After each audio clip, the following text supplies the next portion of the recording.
Malda medical college হাসপাতালে রোগীর মৃত্যুর প্রতিবাদে হবিবপুর থানার আইহো বাসস্ট্যান্ডে মালদা নালাগোলা রাজ্য সড়ক অবরোধ করে বিক্ষোভ দেখাতে থাকে। শুক্রবার মালদা মেডিকেল কলেজ হাসপাতালে চিকিৎসার গাফিলতির জেরে রোগী মৃত্যুর ঘটনা ঘটে বলে অভিযোগ। যদিও গতকাল ইংলিশ বাজার থানায় অভিযোগ দায়ের করে রোগীর পরিবার।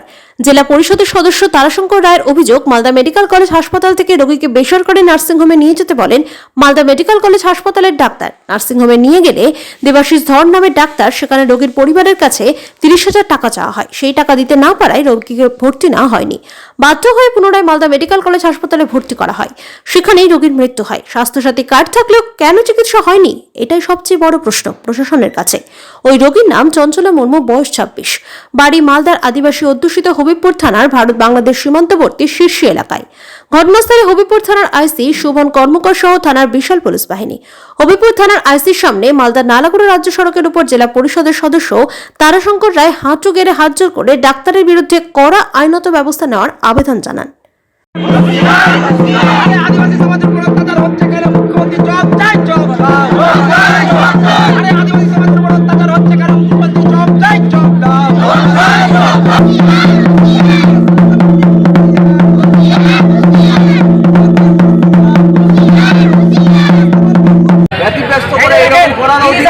এসেছিলাম 30,000 টাকা নিয়ে জীবনটা ফিরিয়ে দিতে পারবে দেবাশিস ধর, উনি যে মেরে ফেললো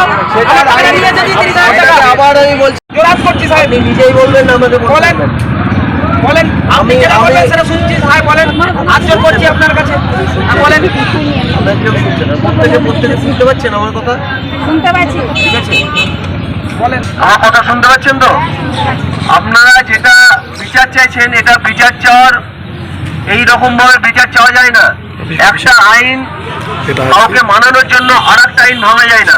ভারতের আমরা প্রত্যেকের ভারতের নাগরিক, ভারতের সংবিধান অনুযায়ী চলবো। কেউ যদি অপরাধ করে রাস্তায় দাঁড়িয়ে তার শাস্তি দেওয়া যায় না, মানুষ করতে পারে না। সেটার আইন আদালত আছে, যা পদ্ধতি আছে সেই পদ্ধতি অনুযায়ী চলবে। 30,000 টাকা না দিতে পেরে দেবাশিস ধরকে, উনি আমাদের পেশেন্টকে মেরে ফেললো। 26 বছরের চঞ্চলা মুর্মু, আদিবাসী সমাজে। উনি দেবাশিস ধর মালদা মেডিকেল কলেজ হাসপাতাল ডাক্তার, উনি 30,000 টাকা চেয়েছিল। তো কোন জায়গায় নিয়ে যাওয়া হয়েছিল?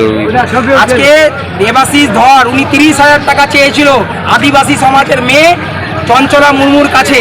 30,000 টাকা না দিতে পেরে আজকে মৃত্যুর সম্মুখীন হতে হলো চঞ্চলা মুর্মুকে। দেবাশিস ধর মেরে ফেললো, খুন করলো। আমরা ফরওয়ার্ড করেছি সিএমকে, আমরা থানাতে অভিযোগ জানিয়েছি। মমতা ব্যানার্জি যদি সত্যি গরিবের যদি কষ্ট বুঝে, তাহলে এই আদিবাসী সমাজের যদি কষ্ট বুঝে, তাহলে দেবাশিস ধরে শাস্তি উনিও চাইবেন। স্বাস্থ্যসাথী কার্ড ছিল, কিন্তু স্বাস্থ্যসাথী কার্ড দেবাশিস ধর অ্যালাউ করেনি, বললো 30,000 টাকা লাগবে। 30,000 টাকা ছিল না বলে চঞ্চলা মুর্মুকে খুন করা হলো। আজকে আমরা পথ অবরোধ করছি আইও বাস স্ট্যান্ডে। আমরা চাইছি দোষীর যাতে উপযুক্ত শাস্তি হয়।